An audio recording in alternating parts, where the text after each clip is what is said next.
and welcome to MedNews Week Keynote Conference, where our goal is to bring you the most cutting edge information from medicine's global leaders. I'm Raj, and I'll be your host today. Before we begin, I want to first acknowledge the great team that helps to make this event a reality. Our founders, two internationally recognized leaders, Dr. Jan Leifman and Dr. Chandler Park. Our associate directors include uh, Madhuri Balasubramaniam, Elena Coloma, Muskan Joshi, and Gayatri Menon. Our director of research and scholarship, Viviana Cortiana. Our managers include Alexandra Van de Gaft, Ahmad Aziz, and Gina Gezel. Our education committee includes me, Rabab Abbas, Blaise Bozos, Harshal Choria, Taha Dodwala, Kennedy Itoro, Ritika, Shivika, Shashikant, Gina, Soumya, Ishan, Liana Rafik, Aishwarya Singh, Adit Thaver, Ria Vaishnav, Harshita Vallabhedini, Imad bin Zahid. We also want to thank our partners, the National Society of High School Scholars, I3 Health, MDPI Cancers, Oncology, and the Therapeutics Advances in Medical Oncology.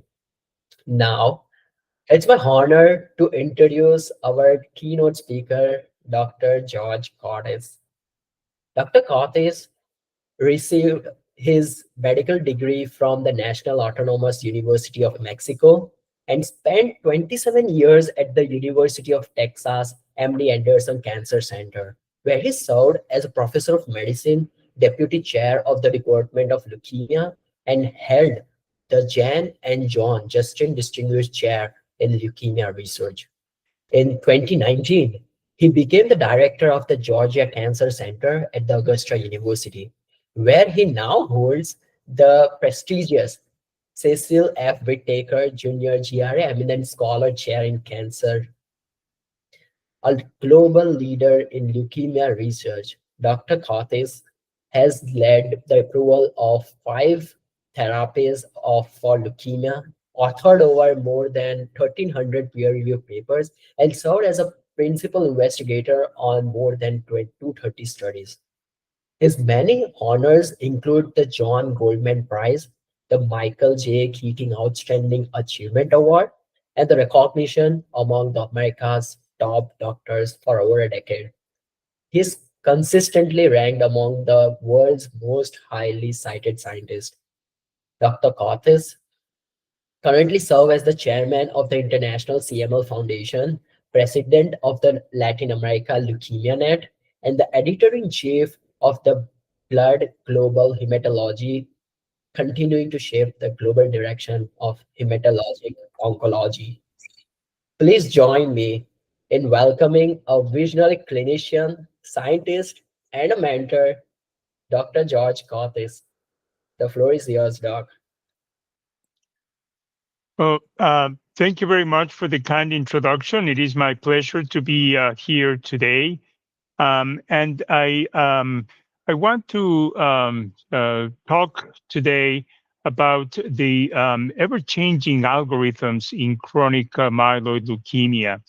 I think this is very important because we continue making progress as we are also discovering new challenges in the management of chronic myeloid leukemia. So I hope you find this presentation of interest. So it is very clear that over the last many years, we've made a lot of progress in CML. The treatment has changed. Some of us started our career doing therapy with only busulfan and hydroxyurea. Then came a big revolution with interferon and, of course, stem cell transplant.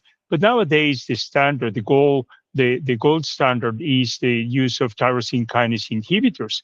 At the same time, we develop tools to assess the response that better allow us to define how patients are doing, from just evaluating the blood counts to doing a cytogenetic analysis and then a FISH analysis. And now we base it on PCR and going deeper into these digital PCRs. That matches the evolution in the endpoints that we are looking for, just from controlling the blood counts to getting cytogenetic responses and more molecular and deep molecular responses. With that, the goals of treatment have changed from just symptomatic control to more and more stopping therapy in most patients.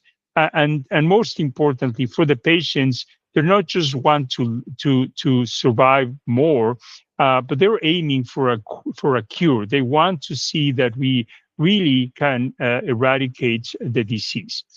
So along the lines of this evolution in the treatment, there's been also a recent evolution in the classification that has created a little bit of confusion in some ways, because now we have different classifications: the WHO that we've been using for some time, and the new international consensus classification. And historically, we've recognized CML as a disease with three phases: chronic, accelerated, and blast phase. But then the new WHO classification omits that intermediate phase, the accelerated phase, um, and just talks about a chronic phase and a blast phase, whereas the international consensus classification still recognizes those three phases of the disease. So if you look at what these classifications, how they define the stages now, and I'm also presenting you here the European Leukemia Net, which has just come out with the ELN recommendations for 2025.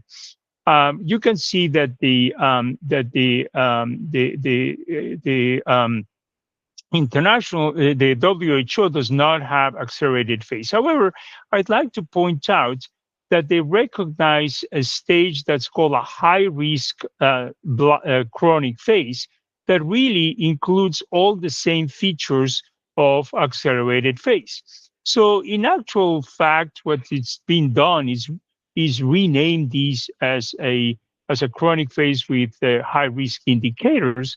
But it really recognizes that there is one entity that's not that very stable chronic phase that we all see at the time of diagnosis, but something that means something more. It's not quite a blast phase, but it is something that has a worse prognosis than that stable chronic phase. So I think it is more of a semantic issue than the true elimination of a stage. So I think it is important to recognize that there is this intermediate stage that we need to pay attention to when we see it in our patients.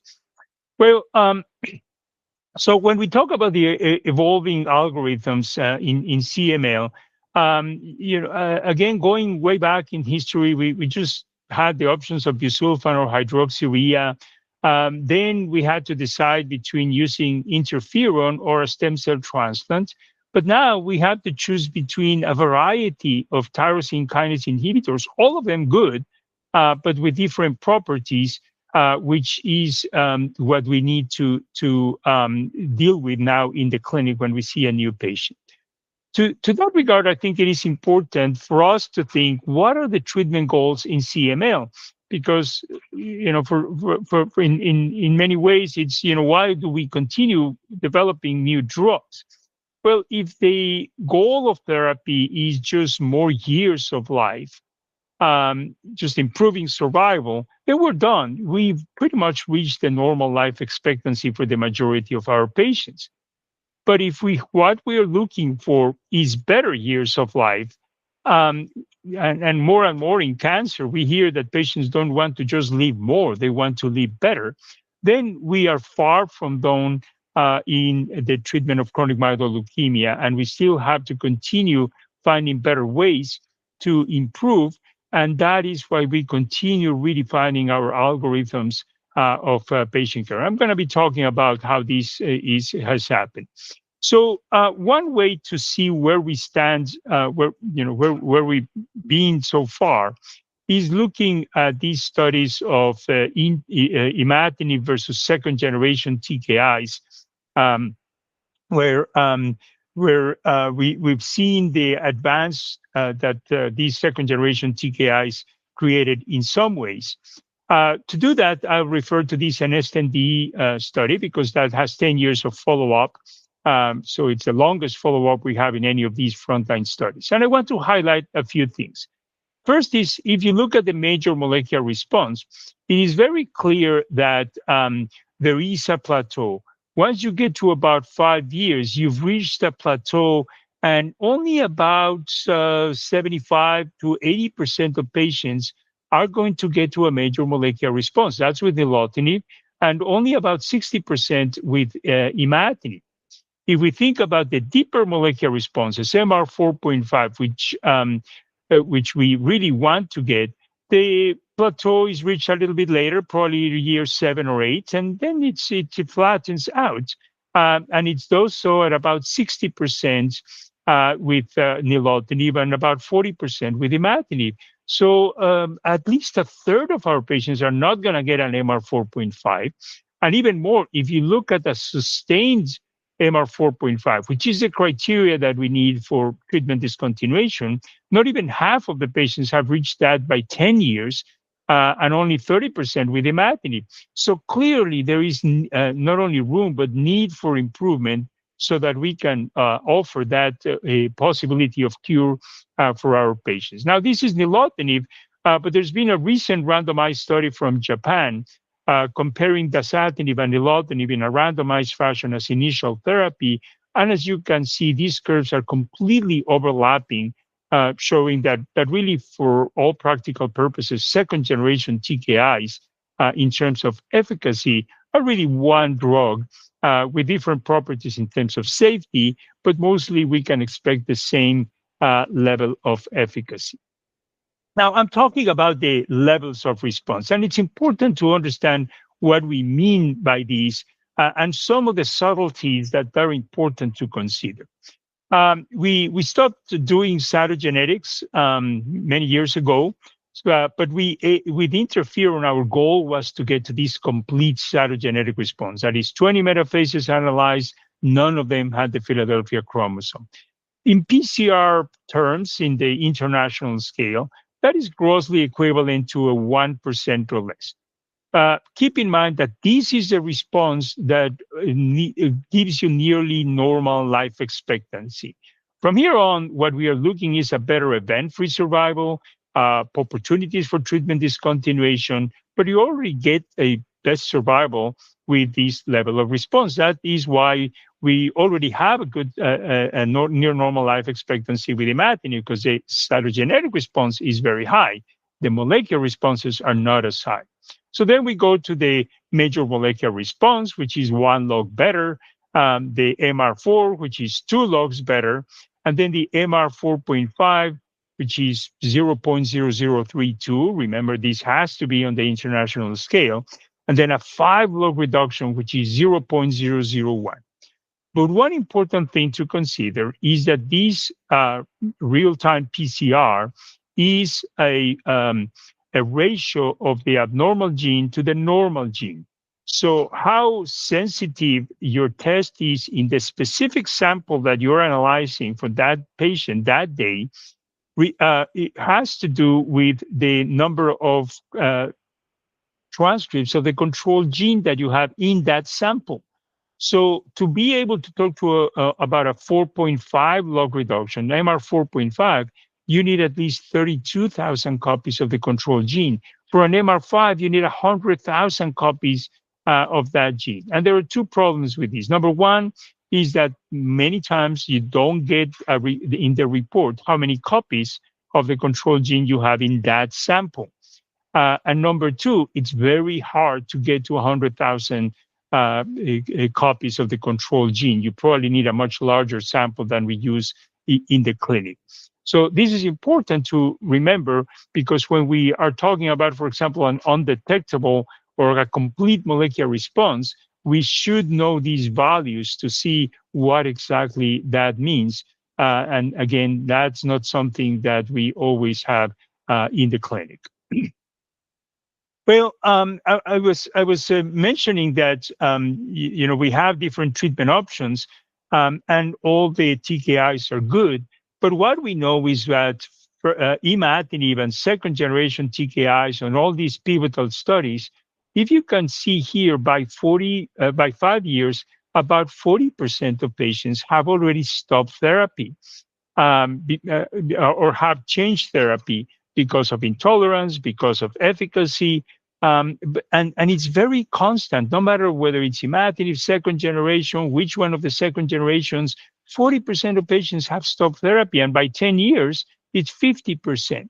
So almost half of our patients are not getting the response or the tolerability that we want with the first and second generation tyrosine kinase inhibitors. Another important thing that has changed in recent years is the recognition that CML is not that very clean, molecularly clean disease where just everybody has the Philadelphia chromosome and that's it. We've recognized that about 15 to 18% of patients have, at the time of diagnosis, mutations in other cancer related genes. The most common is ASXL1, but there's also ROMS1 and TET2 and DNMT3 and so on. And another approximately same number of patients have rearrangements of BCR or ABL, not among themselves, but with other genes. And there's a variety of genes where this can be. This is what we call Philadelphia associated rearrangements. This is not the Philadelphia rearrangement, it's a Philadelphia associated rearrangement.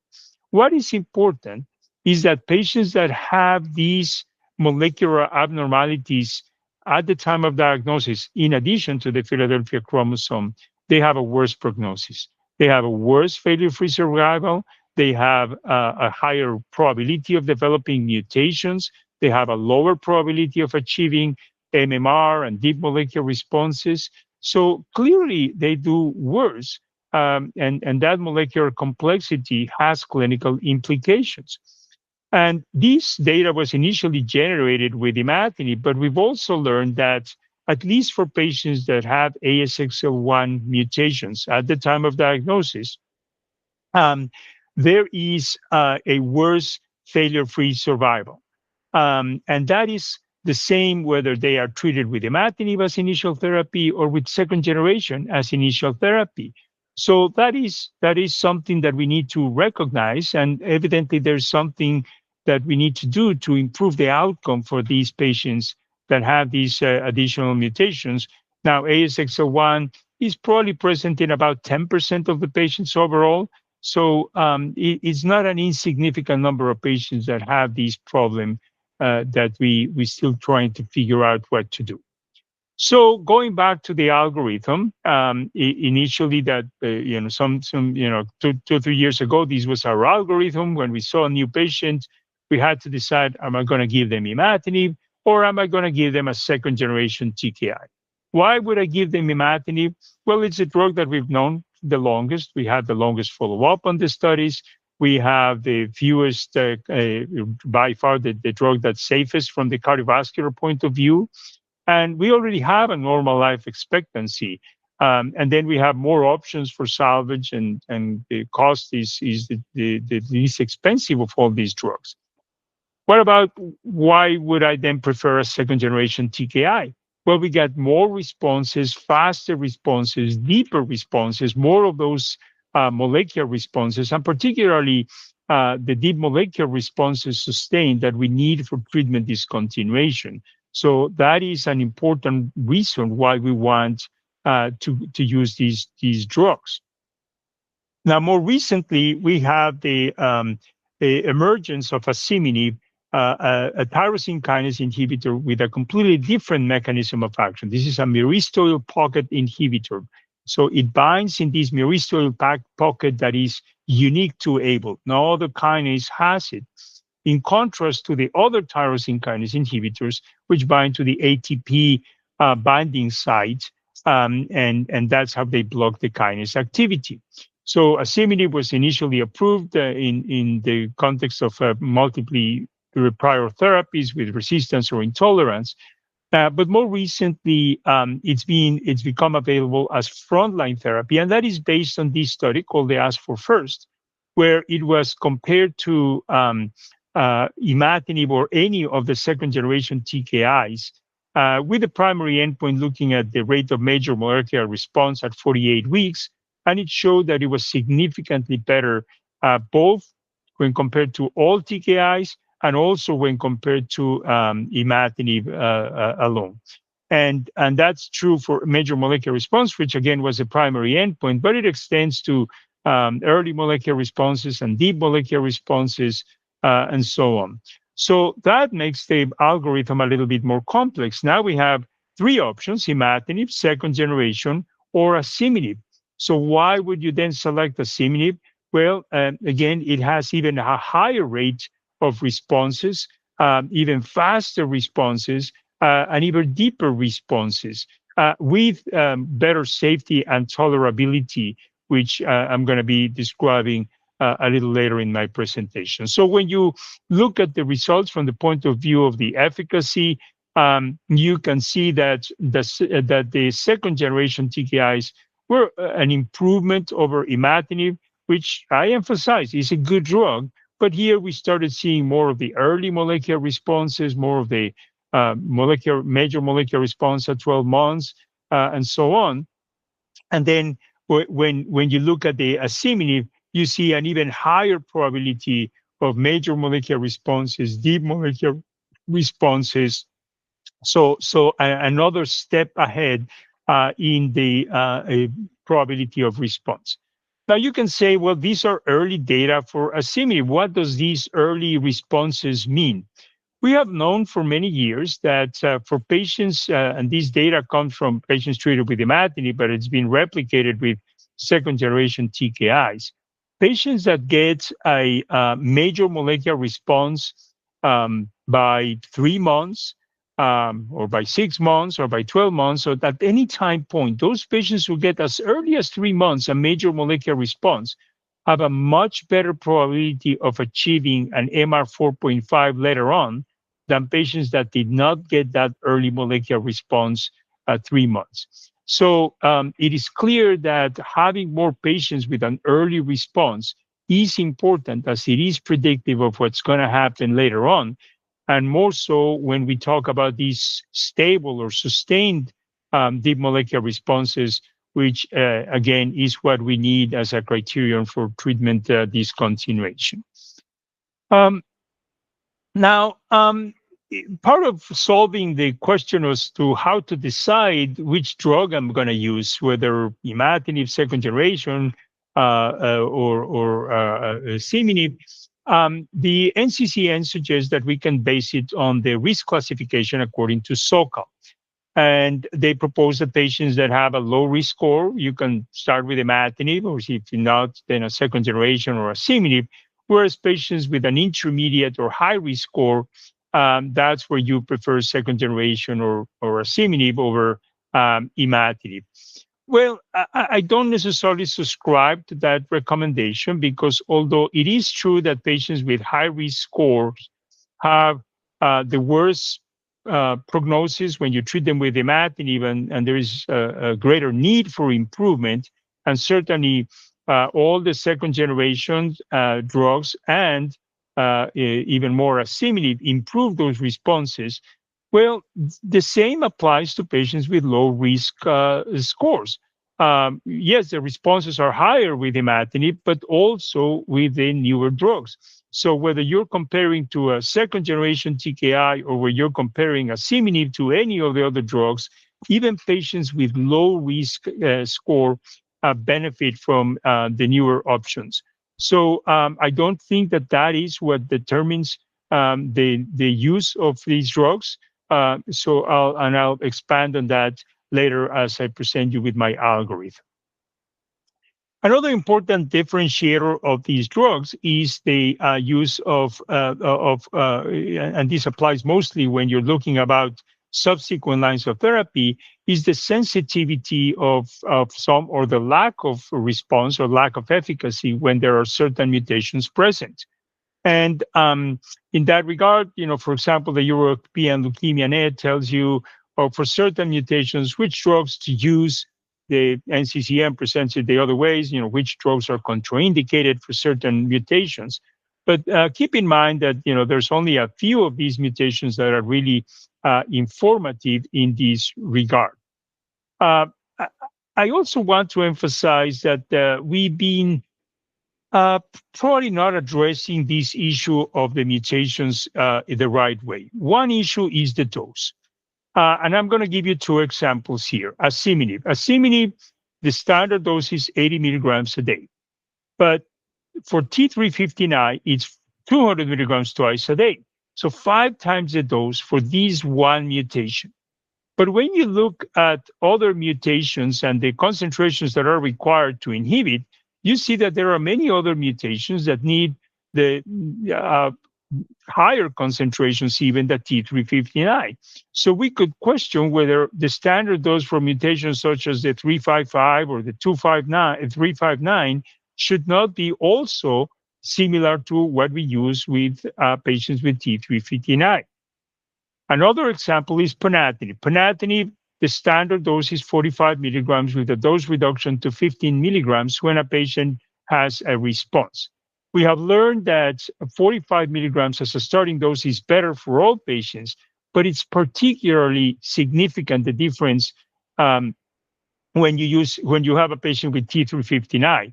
You lose about 50 to 60% probability of response if you use a lower dose. Well, there are other mutations that need as much or even higher concentrations of ponatinib. So that perhaps extends to these other mutations and not only to T359. The other aspect about mutations is that not everybody has a mutation. If you do Sanger sequencing, which is what we mostly see in the clinics being done, only 25% of patients that have resistance to TKI have a mutation. If you do NGS, it's more, but even then, it's only about 50% of patients. But not only that. We always have worries about, does the patient have mutation and what does that mean? I am actually particularly concerned about the patients that don't have mutations. Using here the example of ponatinib, you can see that in some of the main studies with ponatinib, the PACE study that originally led to the approval and the OPTIC study where we looked at the different starting doses, the patients that do not have mutations actually have the lowest probability of having a response to therapy. So it's not just whether the patient has a mutation or not. Many times it's the lack of mutations, the worry, because in some sense it makes illogical, because if they have a mutation, I know what the drug may not be working. If they don't have a mutation, why is it that the patient is not responding? Well, that brings me back to that ASXL story that I was telling you earlier. So I mentioned some of the benefits of asciminib, how it seems to improve the response rate and the deeper responses compared to imatinib, second-generation TKIs. What about those patients with ASXL1 mutations at the time of diagnosis? Well, unfortunately, it doesn't seem to change the outcomes. Still a lower probability of major molecular responses, still a worse failure-free survival, still a higher probability of acquiring mutations. So again, a subset of patients, small, 10% of patients, but a subset of patients where we still need to find better approaches to improve their outcome. Let me talk now about the safety and tolerability of these drugs. When you ask patients what is their main motivation to stop therapy, what is most frequently cited is alleviating the side effects. That is what leads the patients mostly to want to stop therapy at some point. They feel tired. They feel like they cannot concentrate as well, that they're forgetting things easily, that they're achy. All these kind of things are driving largely their decision to stop therapy. We know that every drug has their own toxicities. Some of these toxicities are shared by the different drugs. The myelosuppression very prominently. Others are more prominent with one TKI than another. Nilotinib, for example, has more elevation of bilirubin and rashes. Dasatinib, pleural effusions, pulmonary hypertension. Bosutinib, more liver toxicity, diarrhea, and so on. but what about how does asciminib look compared to these tyrosine kinase, previous standard tyrosine kinase inhibitors? Well, going back to that as for first study that I mentioned earlier, the frontline study, you can see that for all the adverse events that are the most common adverse events with tyrosine kinase inhibitors, the frequency of these adverse events um, overall and grade 3 tends to be the same, or in most instances actually lower with asciminib compared to the other tyrosine kinase inhibitors. Now, the one adverse event that has gotten a lot of attention in the last few years is cardiovascular toxicity, arterial-occlusive events, cardiovascular, cerebrovascular, peripheral, arterial. And we've known for years that both nilotinib and dasatinib have significantly higher risk of these events compared to imatinib, um, and certainly cardiovascular and cerebrovascular. You can see they're very similar in those comparisons. Bosutinib is perhaps the second generation TKI that has the lowest risk of arterial occlusive events, but it's still a little bit higher than imatinib, particularly for cardiovascular, not so much in cerebrovascular or peripheral arterial. What about asciminib? Again, from the as for first study, what we see is again imatinib, no adverse events so far. With asciminib, 2% of patients have had an adverse arterial occlusive event. With the second generation TKIs, it's 3% of the patients. So some of them, usually patients with risk factors for arterial occlusive events, we have to monitor that. But so far, the risk has been low with asciminib so far. Well, one thing is adverse events, but going back to what are the treatment goals of the patients. This is a recent a questionnaire that we see that we did to patients and physicians taking care of those patients in first line, in second line, and in third line. And we asked them, what's the most important thing for you? And we asked them to rank those things. So I color coded these here for you. In the top are the patients, in the bottom are the physicians. And in red are items related to progression of the disease and getting better quickly. In blue is side effects, quality of life. And in yellow is the molecular responses and deep molecular responses. And as you can see, there is a little bit of a mismatch. Well, everybody is looking for the same things, but as you can see, for the patients, stopping the progression, getting back their white cell counters normal are very prominent, and they don't show up as much for the physicians, only in the third line. Quality of life, side effects are also very prominent, and although they're here for the physicians, they tend to occupy a bit of a lesser priority. We tend to be pushing more of the molecular responses, whereas for the patients, that's a lower priority. Sure, they want that, but they first of all want to feel good. They want to feel better and not have side effects. We also asked them in that same study how much impact the treatment is having in their fatigue, physical and emotional, in their ability to work, to exercise, to interact with family, to eat, and all these things. And as you can see, the 40 to 70% of patients feel that in one or more of these aspects, the treatment is having an impact on what they can do, how they can do it, how they can do their normal lives. So clearly, they are having an impact in their quality of life. And not only that, but this is a separate study where we asked patients and physicians to grade their side effects in terms of whether their symptoms were they're affecting them a little bit or a lot or not at all.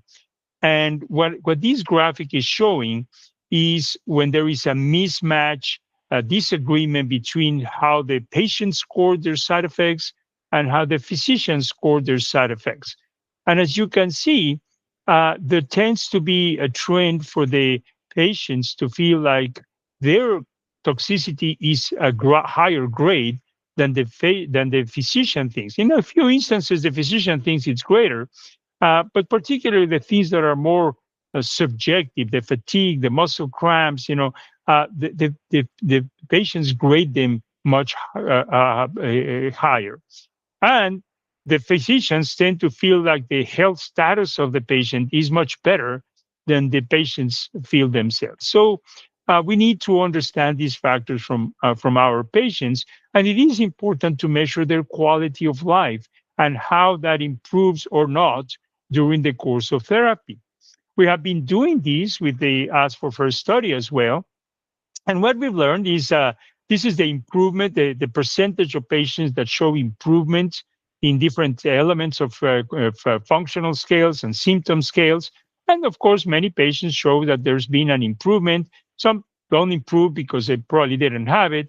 But it is important to show improvement when in the patients that have some of these issues. And as you can see, asciminib in general tends to show more improvement, and that's shown particularly on this scale of the global quality of life, where it's significantly better for asciminib. All right, so then we can then define our algorithm, and to me, it is not the so-called. It is not, whether it's high risk or low risk or intermediate risk. The central point that I think has to drive the decision of what we're going to give to a patient is the treatment goals. And these are the patient treatment goals. This needs a conversation and understanding of the patient. What are they looking for? What are their long-term goals and also the short-term goals? Unfortunately, cost sometimes has to drive our decisions because it's what the patient can afford. And if that's the case, well, then imatinib is the least expensive of these drugs. Fortunately, it is a good drug. There are better ways to get to other outcomes, but imatinib is a good drug. So that probably would be the choice if we have to make the decision based on cost. If it is survival, well, with all these drugs, we pretty much get to a normal life expectancy as long as we manage them well and monitor the patients well and so on. If the patient is very interested in eventually stopping therapy, asciminib, because of this faster, deeper, and higher rate of molecular responses, is the best choice that we have, followed by second generation TKIs and then imatinib. And then by tolerability, if the patient, that's the main priority for them. If it is related to arterial occlusive events, heart attacks and strokes, somebody who's already had a lot of these problems, well, imatinib is the safest drug among them all. And the least favored would be nilotinib and dasatinib. If it is tolerability in terms of other side effects, diarrhea and muscle pain and swelling and pleural effusions and all these things, asciminib has shown to be the better drug with better quality of life, better tolerability, and that would be my choice in this instance. One question still is, what about those patients that I've been telling you that have a ASXL1 mutation at the time of diagnosis? What do we do for those patients? Well, first, let's make a point that right now, the guidelines, the recommendations, the European Leukemia Net doesn't suggest that we should be doing a next generation sequencing in all our patients at the time of diagnosis, in part because the yield is low.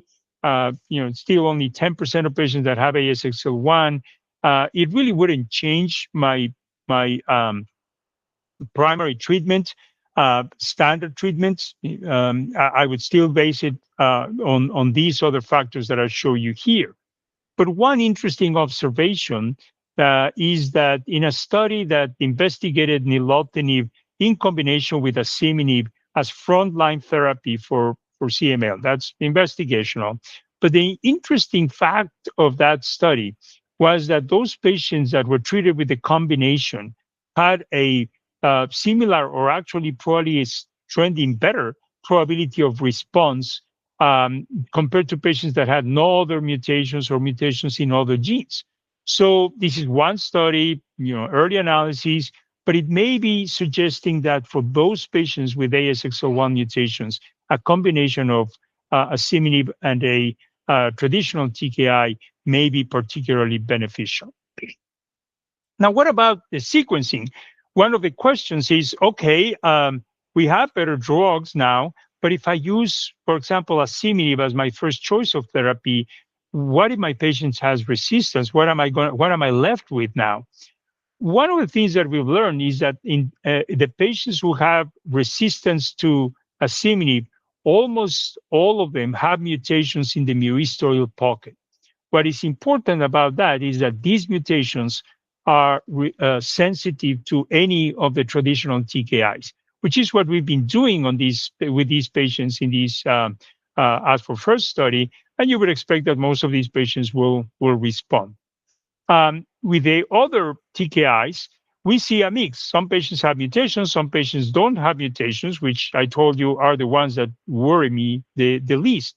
So if we put that into another algorithm, talking now about the sequencing, where with asciminib we have fewer patients who have resistance, but most of these will have a myristoyl pocket mutation. We can use a conventional TKI.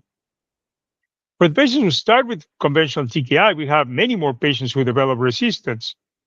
Some of them with mutations, not many, and we could select the TKI based on the mutation when we have that option. When there's no mutations, there is no guidance in terms of what to use. Of course, asciminib and ponatinib could be good options in this regard. So that will be the sequence that you would probably follow in that case. What about going to second line? We talked about the mutations, but part of that also depends on what is the prior therapy. This is a complex slide, but it's depending on what drug you've used before and whether the patient has had intolerance or resistance to that prior therapy, and that'll guide you as to what is the best treatment option to do.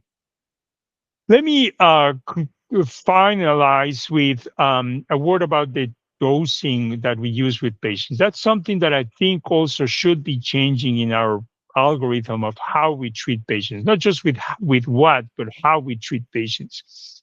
The standard approach has been we have a standard dose, we use that dose, and then we lower the dose when the patient has an adverse event, and that's it.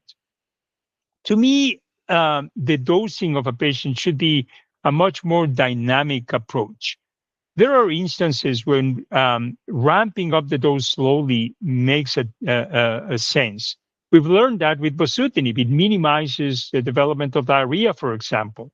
I also use it a lot on the patients that are multi-intolerant, who have had a lot of myelosuppression. I start with a very low dose and escalate slowly to get them to the dose that works.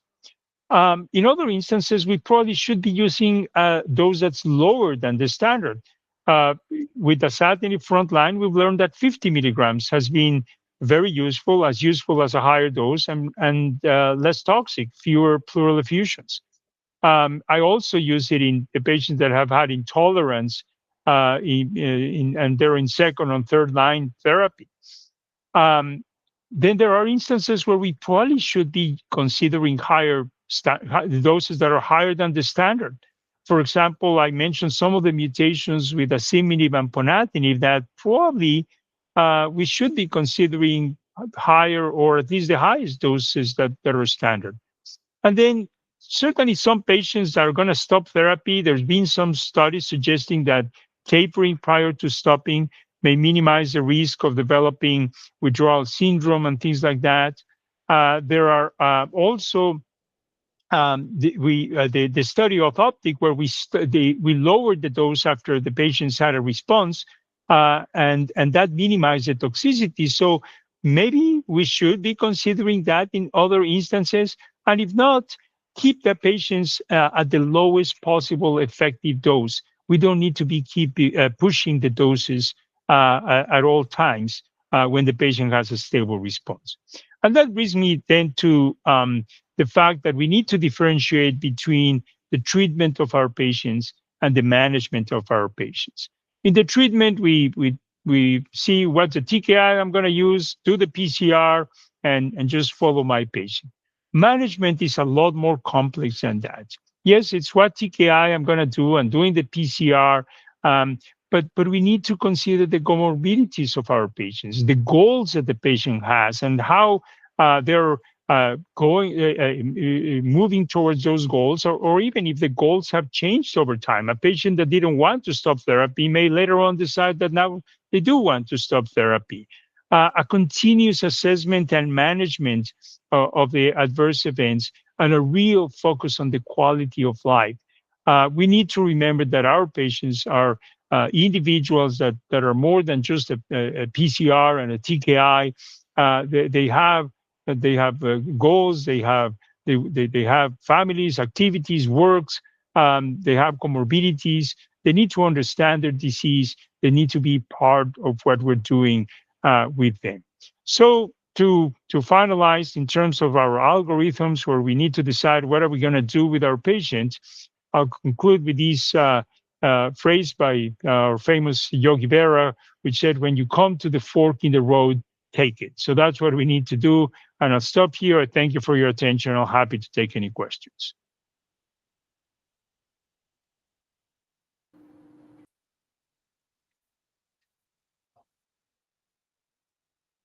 Uh, Thank you, Dr. Cortes, for this amazing and wonderful presentation about the ever-changing algorithms in chronic myeloid leukemia management. We will now move over to a Q&A session of the Q&A portion of the session. Over to our moderator, Dr. Leifman.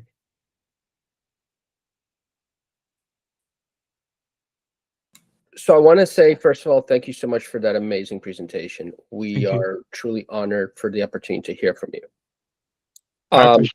I do have a few questions for you, but we'll begin, I guess, with the first. You spoke about axitinib.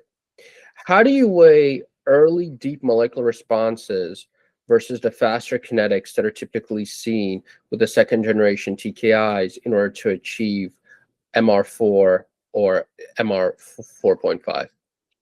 Well, the kinetics are even faster with asciminib, which is one of the things that we like with this drug. So from imatinib to second generation TKIs, we saw those kinetics accelerate, and we think that those kinetics are very important in predicting the probability of eventually reaching those deep responses. And with asciminib, we have, we went from, first gear to second gear, now to third gear in terms of that speed of decline. Now we want to see whether that increased speed still improves the rate long term. We want to see the 5-year data, but so far that is very encouraging. Thank you.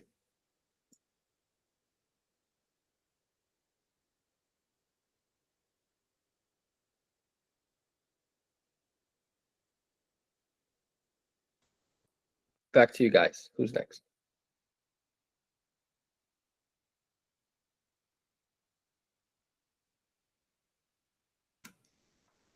I guess I'll ask the next question.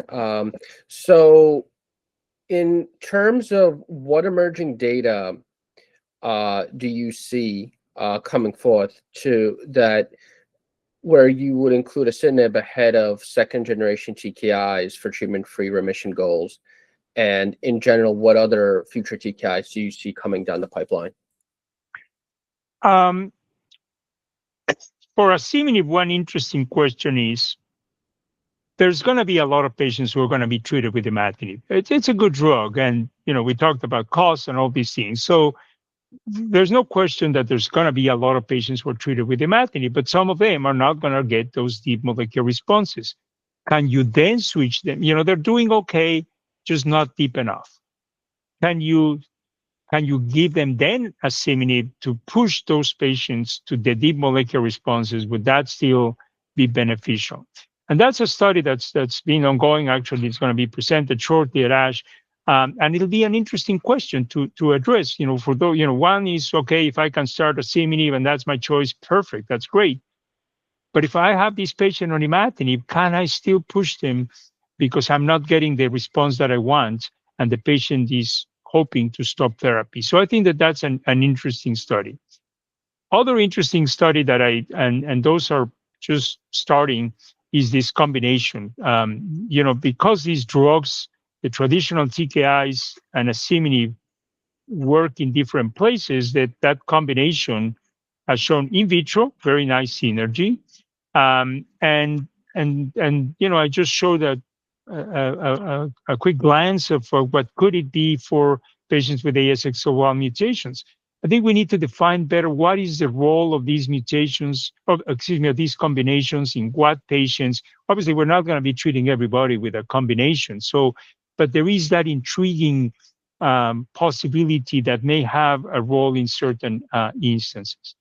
In terms of new drugs, there's a few TKIs that are coming along that offer potential for better safety profile, interesting responses in patients that are heavily treated. Or verimatinib is looking very promising. There's Terns and Enliven showing very good data. And then there's a new generation of TKI or of drugs that are degraders. We've been looking at these degraders in BTKs and others. They're also coming for BCR-ABL. I am very interested in seeing what these drugs are going to be able to do in CML.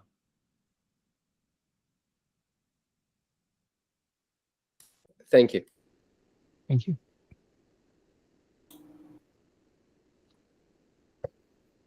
There's one question. So the question goes like, so what's the most promising TKI combination for the resistant leukemic stem cells? Okay, what are your views?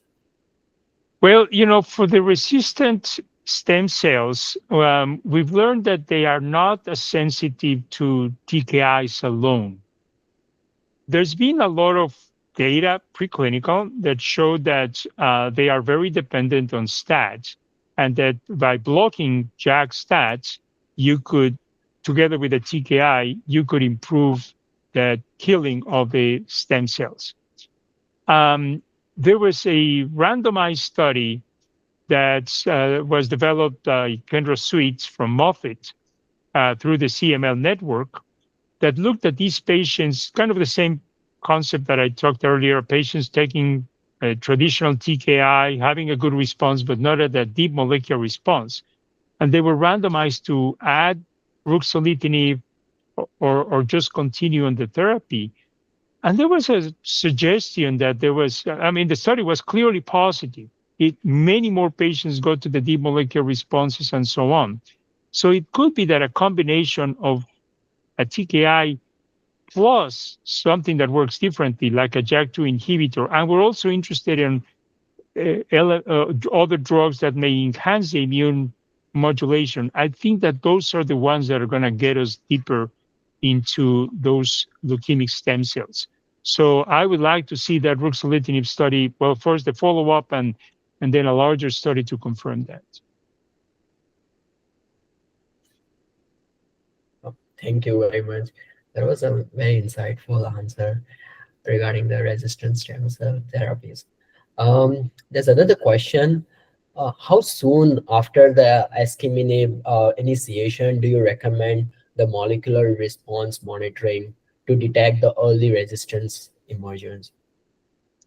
Well, the monitoring that is regardless of what drug you're using usually I do it every 3 months for a year.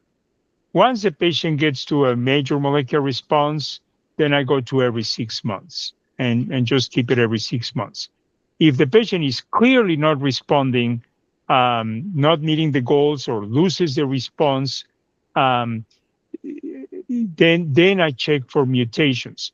It is important to make sure that the mutation analysis covers the whole spectrum of the range of where mutations can happen, meaning that it also includes the myristoyl pocket. Most labs do that, but just important to make sure that that's the case. and that's where you do it. Now, the other thing that I want to be mindful is when there's small variations in the TKI, that doesn't count as a failure. If there's just a small increase, I tend to repeat it. It's also important to avoid doing the PCR too often because you see variability that may be more confusing than informative, or to do it in different labs because then you don't know what is technique and what is a real change. So those are also important things to keep in mind.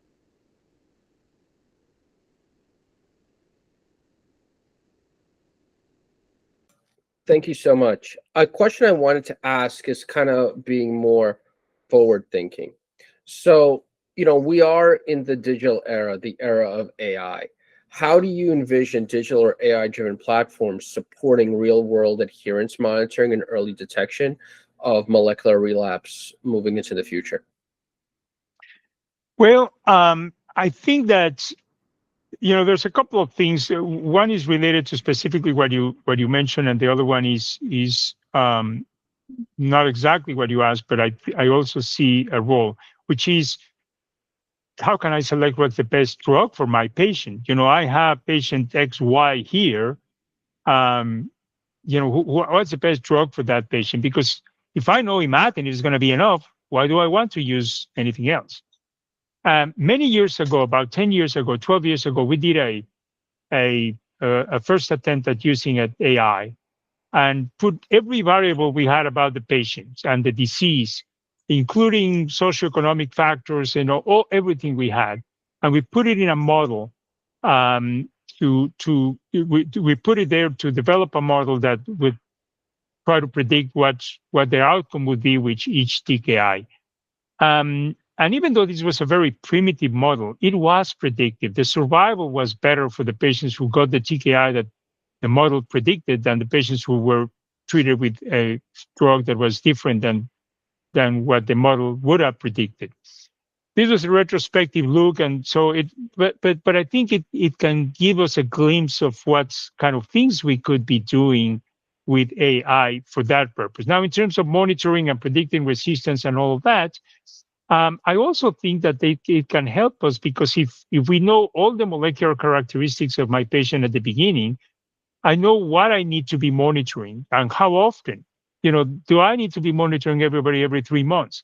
And even more for treatment discontinuation. We say you stop, you need to monitor everybody for every month, and then every 2 months. Well, that may be too much. Maybe for some patients, you stop and you know that you just monitor every 3 to 6 months and that's enough. So I think that we can refine and personalize the monitoring, the follow-up, all of that, and maybe even model what are the risks of developing what mutation for each patient. Because if I know that they have a greater risk of developing a myristoyl mutation, I don't want to use a myristoyl inhibitor. I want to use a traditional TKI and vice versa. So I think that those are the kind of things that in the future, and probably not too distant future, we will be able to accomplish. Um, that's a wonderful response. Could never be better than that. So there's one question by our audience that uh, given that you have a passion about the global oncology and you're also an editor of the Blood's newest magazine, they want to know more about that journal. What is it about? Well, great. Yeah, Blood Global Hematology a um, is a new journal of the American Society of Hematology. It's part of the Blood family of journals. And the idea behind this journal was that there is not enough space in the traditional journals to learn about the research that happens, particularly in low and middle income countries, or that studies populations from low and middle income countries. And that's important because the populations are different. The population, the genetics, the tolerability of a drug, all of that. What we see in the US is probably very different than what happens in Tanzania or in Bolivia. So we want to learn, and they frequently have to adapt therapies to their resources, to their patient characteristics, to their, even their nutritional status, whatnot. So this was the intention. We want to get the research that's happening in those countries. We want to learn about the patient characteristics, the health system models, the guidelines that they use to treat their patients. And I think we all learn because sometimes, knowing about what other people are doing, how other populations respond to therapy, what other problems they face, I think it enriches the whole hematology community. So that's what we have, and we've been getting some wonderful manuscripts from, talking about every area of hematology, and I think it's very enriching to learn from our colleagues from all over the world. Thank you so much. And can you briefly tell us how our viewers can submit to the journal? Just to see. Sure, absolutely. There's a page, and if you go to the Blood Journals homepage, you'll see the different journals, and there is Blood Global Hematology. It'll tell you what are the types of manuscripts that we accept, and all of that. And very importantly, those investigators who work in low and middle income countries, there's no fee for submission, which is important because they also have limitations on how much they can spend on submission and things like that. So, and I'm always happy to answer any questions with anybody who wants to, check on the manuscript. The pre-submission inquiries are also welcome. So if they have a question whether these manuscript that they're thinking about or they have prepared is suitable for the journal, they can submit a pre-submission inquiry. Amazing. I do have a question for you regarding CML management kind of moving into the future. You provided amazing algorithms of how you think about it, how the field has evolved, just a great A to Z from where we were, where we're now, and you kind of alluded to where we're going. I want to kind of ask, how do you envision CML management 10 years from now? Will cure be molecular, immunologic, both, or even something completely different? Thank you. Wow, that's a tough one because cure is always difficult to define, and I think that usually the way we define cure is in cancer is retrospectively. If the disease never came back, well, the patient was cured. I remember there was a study many years ago looking about patients with CML that got a transplant, unquestionably a curative modality of therapy. But that study looked at the patients that had been in remission for 5 years after transplant and what happened from then on. And they saw that there were relapses 18, 20 years after transplant. A few, not many, just a few. But so how can you tell then when a patient is cured? 5 years later was not enough. And then 10 is not 50, it's not. So it is very difficult. I think that some of that will define. I think that a molecular definition would be good when we can define, molecularly, when can we say the patient is truly has no evidence of the disease, or in what cells that it really means that there's no evidence of disease. So I think that will be the ultimate documentation. And I think we're going to get there. More and more our tests are becoming more sensitive, but we also need to define in what cells, because we know, for example, these patients who stop therapy, some have low levels of disease, but the disease never comes back. So that remains treatment free. And in others, it comes back. By now, we know that, or at least some early data to suggest that if those the PCR positive cells are lymphoid, the disease doesn't come back. If they're myeloid, the disease comes back. So I think that refinement of that knowledge it can help us define cure prospectively and not retrospectively.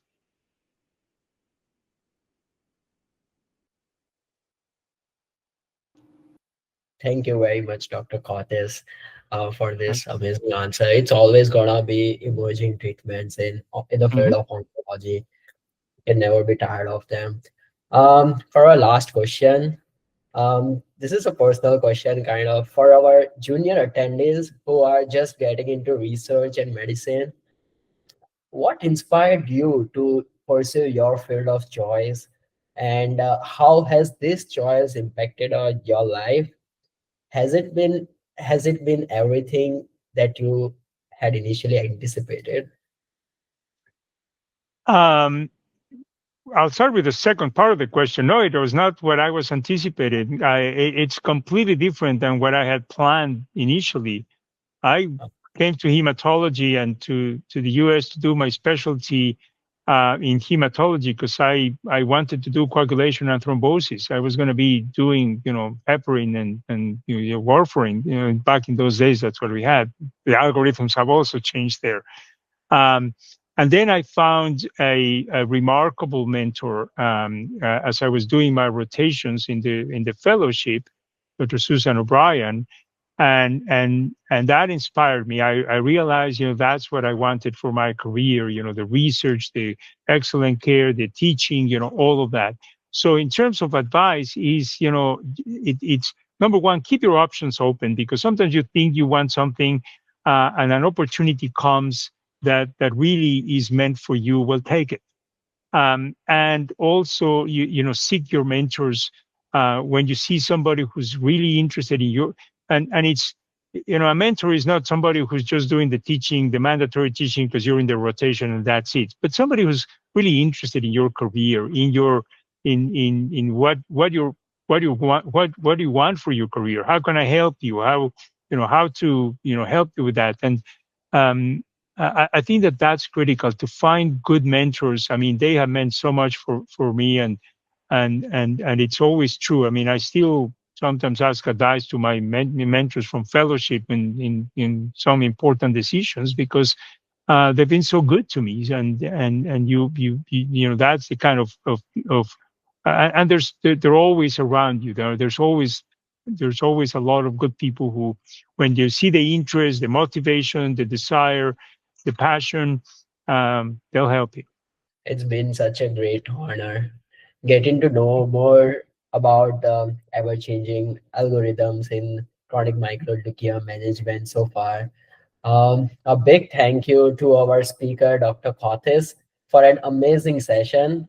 Thank you, all of you, for your great questions.